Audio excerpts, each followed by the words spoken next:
നമസ്കാരം. മലയാളി വാർത്തയിലേക്ക് സ്വാഗതം. കോൺഗ്രസിനും ഇടതുപക്ഷത്തിനും കനത്ത പ്രഹരമേൽപ്പിച്ച മിന്നൽ വേഗത്തിൽ വഖഫ് ഭേദഗതി നിയമമായി.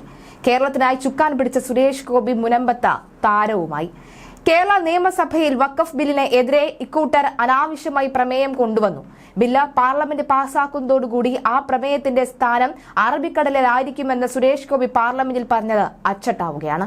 വഖഫ് നിയമ ഭേദഗതി ബില്ല് രാജ്യസഭയിൽ പാസാക്കിയതിന്റെ സന്തോഷം പ്രകടിപ്പിക്കാൻ കേന്ദ്ര സഹമന്ത്രി സുരേഷ് ഗോപി കൊരട്ടി മുത്തിയുടെ ദേവാലയത്തിലെത്തി പട്ടും പൂവൻപഴവും മധുരപലഹാരങ്ങളും സമർപ്പിച്ചു. വഖഫ് നിയമ ഭേദഗതി രാജ്യസഭയിൽ പാസായത് മോദി സർക്കാരിന്റെ മറ്റൊരു നാഴികക്കല്ലാണ് എന്നും പ്രധാനപ്പെട്ട ഈ വിഷയത്തിൽ പങ്കെടുക്കാനായതിൽ വളരെ സന്തോഷമുണ്ടെന്നും സുരേഷ് ഗോപി പറഞ്ഞു. ഇനിയും കൊരട്ടിയിൽ വരുമെന്നും മുനമ്പത്തെ സമര പോരാളികൾക്ക് കൊരട്ടി മുത്തിയുടെ ഈ നടയിൽ വെച്ച് ഒരു നേരത്തെ ഭക്ഷണം കൊടുക്കണമെന്നും ആഗ്രഹമുണ്ടെന്നും അദ്ദേഹം കൂട്ടിച്ചേർത്തു. ഡൽഹിയിൽ നിന്ന് നെടുമ്പാശ്ശേരിയിൽ കഴിഞ്ഞ ദിവസം രാവിലെ വിമാനമിറങ്ങിയ സുരേഷ് ഗോപി 9 മണിയോടെ കൊരട്ടി പള്ളിയിലെത്തി. വികാരി ഫാദർ ജോൺസൺ കക്കാട്ട്, സഹവികാരിമാരായ ഫാദർ അമൽ ഓടനാട്, ഫാദർ ജിൻസൺ ഞാണിയൽ കൈകാര്യന്മാർ എന്നിവർ സ്വീകരിച്ചു. വൈദികർ ശിരസിൽ കൈതൊട്ട് പ്രാർത്ഥിച്ചു. വൈദികൻ നൽകിയ മാതാവിന്റെ രൂപവുമായാണ് സുരേഷ് ഗോപി മടങ്ങിയത്. സുരേഷ് ഗോപിയെ സ്വീകരിക്കാൻ ചാലക്കുടിയിലെ BJP നേതാക്കളും എത്തിയിരുന്നു. രാഷ്ട്രപതി ദ്രൗപദി മുർമു ഇന്നലെ രാത്രി ഒപ്പുവെച്ചതോടുകൂടിയാണ് വഖഫ് ഭേദഗതി ബില്ല് നിയമമായത്. വഖഫ് ബില്ല് നിയമമായതോടുകൂടി ഭേദഗതിക്കെതിരായ പ്രതിഷേധവും ശക്തമാവുകയാണ്. പ്രതിഷേധം രാജ്യവ്യാപകമാകാൻ മുസ്ലിം വ്യക്തി നിയമ ബോർഡ് തീരുമാനിച്ചു. മലപ്പുറം, ദില്ലി, മുംബൈ, കൊൽക്കത്ത, ഹൈദരാബാദ്, ബാംഗ്ലൂരു, ചെന്നൈ, വിജയവാഡ, പട്ന, റാഞ്ചി, മലേർക്കോട്ടെ, അതുപോലെ തന്നെ ലക്നൌ എന്നിവിടങ്ങളിൽ പ്രതിഷേധം നടത്താനാണ് തീരുമാനം. JNU സർവകലാശാലയിൽ ഇന്ന് പ്രതിഷേധം നടക്കും. ദില്ലി ജാമിയ മിലിയ സർവകലാശാലയിലും വിദ്യാർത്ഥികൾ പ്രതിഷേധിക്കും. ബില്ല് ഒപ്പുവെക്കരുത് എന്ന് മുസ്ലിം വ്യക്തി നിയമ ബോർഡും മുസ്ലിം ലീഗും രാഷ്ട്രപതിയോട് അഭ്യർത്ഥിച്ചിരുന്നു.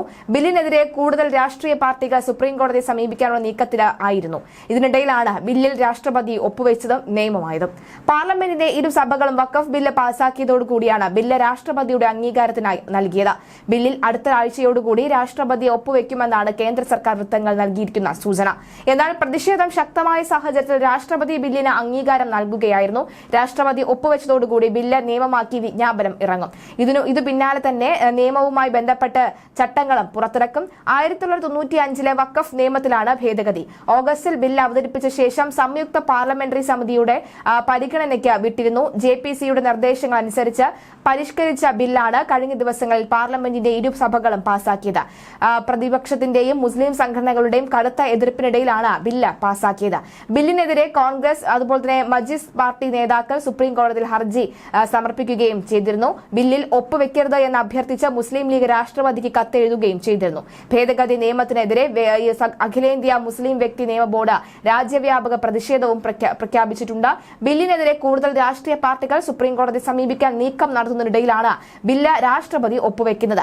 ലോക്സഭയിൽ 288 എംപിമാർ അനുകൂലമായി വോട്ട് രേഖപ്പെടുത്തിയപ്പോൾ 232 എംപിമാരാണ് ഭേദഗതി ബില്ലിനെ എതിർത്തത് വോട്ട് രേഖപ്പെടുത്തിയത്. 23 ലോക്സഭാംഗങ്ങൾ സഭയിൽ ഹാജരായില്ല. ലോക്സഭയിൽ 128 എംപിമാരാണ് വഖഫ് ഭേദഗതി ബില്ലിനെ അനുകൂലിച്ചത്. 95 എംപിമാർ എതിർത്തു. പാർലമെന്റിന്റെ ഇരുസഭകളിലും വഖഫ് ഭേദഗതി ബില്ലിന്മേലുള്ള ചർച്ചയിൽ ഭരണ പ്രതിപക്ഷ അംഗങ്ങൾ തമ്മിൽ കൊമ്പുകോർക്കുകയുമുണ്ടായി. മാസങ്ങൾ നീണ്ട ഭരണ പ്രതിപക്ഷ അംഗങ്ങളുടെ കൊമ്പുകോർക്കലിനും സഭകളിലെ മണിക്കൂറുകൾ നീണ്ട വാഗ്വാദത്തിനുമിടയിൽ വഖഫ് ഭേദഗതി ബില്ല് രാജ്യത്ത് കേന്ദ്ര ഗവൺമെന്റ് പാസാക്കുകയായിരുന്നു. ഇനി നിയമമാകാൻ രാഷ്ട്രപതിയുടെ ഒപ്പ് മാത്രം മതി എന്ന നിൽക്കെയാണ് അത് ഒപ്പ് വെക്കുകയും രാഷ്ട്രപതി അത് നിയമമാക്കി മാറ്റുകയും ഒക്കെ ചെയ്തത്. എന്തായാലും നിലവിലെ സാഹചര്യത്തിൽ വഖഫുമായി ബന്ധപ്പെട്ട ഇസ്ലാം മതവിശ്വാസ പ്രകാരം മതപരമോ ആത്മീയപരമോ ആയ ജീവകാരുണ്യപരമോ ആയിട്ടുള്ള ആവശ്യങ്ങൾക്ക് വേണ്ടി വിശ്വാസികൾ ദൈവത്തിന് സമർപ്പിച്ച സ്വത്തുക്കളെയാണ് വഖഫ് എന്ന് പറയുന്നത്. വസ്തുവിന്റെ ഉടമസ്ഥാവകാശം ദൈവത്തിന് കൈമാറ്റം ചെയ്യപ്പെടുന്നത് കൊണ്ട് തന്നെ പിന്നീട് ഇത് നൽകുന്ന വ്യക്തിക്ക് ഭൂമിയിലോ സ്വത്തിലോ ഒന്നും അവകാശമുണ്ടായിരിക്കുന്നതല്ല. ഈ ഭൂമി തിരിച്ചെടുക്കാനോ മാറ്റവകാശങ്ങളിൽ മറ്റാവശ്യങ്ങൾക്കായി ഉപയോഗിക്കാനോ കഴിയില്ല. ഈ ഭൂമിയുടെ കൈകാര്യാവകാശം വഖഫ് ബോർഡിനാണ്. മുസ്ലിം ആരാധനാലയങ്ങളും അനാഥാലയങ്ങളും ഖബറിടങ്ങളും അതുപോലെ തന്നെ ദർഗകളും വിദ്യാഭ്യാസ സ്ഥാപനങ്ങളും ഒക്കെ ഇത്തരത്തിലുള്ള വഖഫ് ഭൂമികളിലാണ് സ്ഥിതി ചെയ്യുന്നത്. ചരിത്രം പരിശോധിക്കുമ്പോൾ ബ്രിട്ടീഷ് പൂർവ്വ ഭരണകാലത്ത് തന്നെ ഇന്ത്യയിൽ വഖഫ് എന്ന ആശയം നിലനിന്നിരുന്നതായാണ് കാണാൻ സാധിക്കുന്നത്. ഡൽഹി സുൽത്താന്റെ കാലഘട്ടത്തിലാണ് വഖഫ് ഇന്ത്യൻ പ്രാബല്യത്തിൽ വരുന്നത്. സുൽത്താൻ അതുപോലെ തന്നെ മുയിസുദ്ദീൻ സലാം ഘോർ പള്ളി പണിയാനായി 2 ഗ്രാമങ്ങൾ വിട്ടു നൽകുകയായിരുന്നു. പുതിയ ഭൂമി വഖഫ് ചെയ്യുന്നതോടുകൂടി അല്ലെങ്കിൽ പുതിയ ഭൂമി വഖഫ് ചെയ്യുന്നവരുടെ എണ്ണം വർദ്ധിച്ചു. അക്കാലത്ത് ഒരു ഔദ്യോഗിക നിയമം ഒന്നും തന്നെ നിലവിൽ ഉണ്ടായിരുന്നില്ല. പിന്നീട് ബ്രിട്ടീഷ് ഭരണകാലത്ത് 1913 ദി മുസൽമാൻ വഖഫ് വാലിഡേറ്റഡ് ആക്ട് എന്ന നിയമം കൊണ്ടുവന്നു. 1923 വഖഫ് മാനേജ്മെന്റിൽ കൂടുതൽ സുതാര്യത ഉറപ്പുവരുത്താനായി മുസൽമാൻ വഖഫ് ആക്ടും അവർ കൊണ്ടുവന്നു. സ്വാതന്ത്ര്യത്തിന് ശേഷവും വഖഫ് നിയമങ്ങൾ തുടർന്നു. 1954 ദി സെൻട്രൽ വഖഫ് ആക്ട് എന്ന നിയമം നിലവിൽ വരികയും ചെയ്തു. വഖഫ് സ്വത്തുക്കളുടെ മേൽനോട്ടത്തിനായി സംസ്ഥാനങ്ങളിൽ വഖഫ് ബോർഡുകൾ കൊണ്ടുവരികയും കേന്ദ്രതലത്തിൽ വഖഫ് കൌൺസിൽ നിലവിൽ വരികയും ചെയ്തു. പിന്നീട് തുടർന്നുള്ള വർഷങ്ങളിൽ പല ഭേദഗതികളും നിയമത്തിന് വന്നു. 1995 സുപ്രധാനമായ ഒരു തീരുമാനം വരുന്നത്. 1954 നിയമം അസാധുവാക്കി വഖഫ് ബോർഡുകൾക്ക് കൂടുതൽ അധികാരം നൽകിക്കൊണ്ട് പുതിയ ഒരു നിയമം വന്നു. അതായത് ദി വഖഫ് ആക്ട് ഓഫ് 1995 എന്ന പേരിലാണ് അത് പുറത്തു വന്നത്. പിന്നീട് 2013 ഈ നിയമത്തിൽ ഒരു ഭേദഗതി കൊണ്ടുവന്നു. 2013 ഭേദഗതി പ്രകാരമാണ് ഇതുവരെ ഇന്ത്യയിലെ വഖഫ് നിയമം നടപ്പിലാക്കിക്കൊണ്ടിരുന്നത്. ഇന്ത്യയിലെ സംസ്ഥാനങ്ങളിലും കേന്ദ്രഭരണ പ്രദേശങ്ങളിലുമായി 32 വഖഫ് ബോർഡുകളാണ് ഉള്ളത്.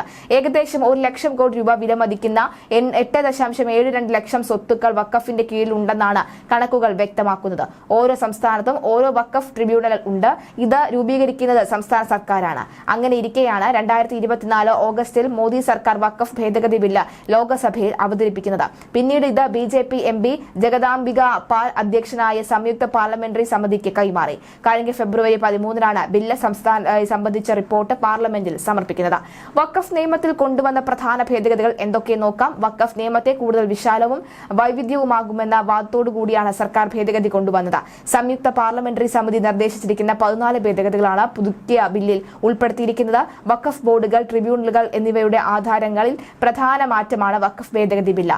വഖഫ് ട്രിബ്യൂണൽ അംഗസംഖ്യ 3 ആക്കണമെന്ന വ്യവസ്ഥ JPC വീണ്ടും കൊണ്ടുവന്നു. കഴിഞ്ഞ ഓഗസ്റ്റിലെ ബില്ലിൽ ഇത് 2 ആയിരുന്നു. ട്രിബ്യൂണൽ വിധിക്കെതിരെ 90 ദിവസത്തിനകം ഹൈക്കോടതിയിൽ അപ്പീൽ നൽകാം. നിലവിലെ നിയമപ്രകാരം രജിസ്റ്റർ ചെയ്ത എല്ലാ വഖഫ് സ്വത്തുക്കളുടെയും വിശദാംശങ്ങൾ പുതിയ നിയമം നിലവിൽ വന്ന 6 മാസത്തിനകം വെബ്സൈറ്റിൽ പ്രസിദ്ധീകരിക്കണം. എന്നാൽ 6 മാസം എന്നത് നീട്ടി നൽകാൻ സംസ്ഥാനത്തെ വഖഫ് ട്രിബ്യൂണലിന്റെ അനുമതിയോടെ സ്വത്തുക്കൾ കൈകാര്യം ചെയ്യുന്ന മുത്തല്ലിമാർക്ക്, അതായത് വഖഫ് സ്വത്തുക്കളുടെ പരിപാലകന് അധികാരം നൽകാം.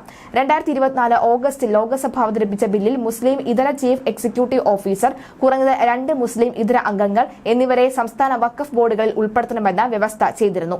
JPC ഈ നിർദ്ദേശങ്ങൾ 2 ഭേദഗതികൾ നിർദ്ദേശിച്ചു.